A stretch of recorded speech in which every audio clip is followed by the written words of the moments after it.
Hi everyone, in front of me I've got a Redmi Note 11 Pro, and let me share with you how to virus scan your device.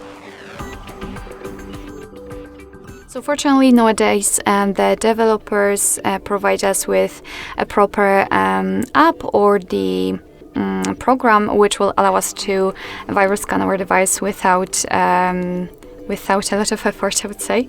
All you have to do basically in this device is to find the security app. So let's tap on it. Of course, you will have to agree to all of the terms and conditions, but no worries, this is the developer's app, so it's safe.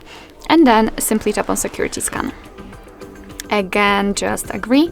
And as you can see right now, your device will scan itself, the payment environment, the privacy, security, and the viruses. It will scan basically all of the apps and the processes which are currently on this device in order to find any malware, any problems, anything which is, let's say, not normal. Of course, if it will not find anything, it will notify about that, so it will say that your device is safe. But as you can see, in my case, one risk has been detected. The system update, because I did not updated the system yet.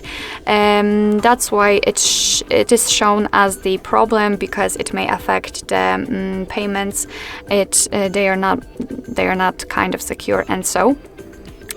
So if it will find, for example, the viruses or malware, it will also list it right here, and you will be able to take some actions and get rid of them. And I highly recommend to security scan your device from time to time to really be sure that it is saved. So basically that's all. This is how to virus scan your Redmi Note 11 Pro. Thank you so much for watching. I hope that this video was helpful, and if it was, please hit the subscribe button and leave the thumbs up.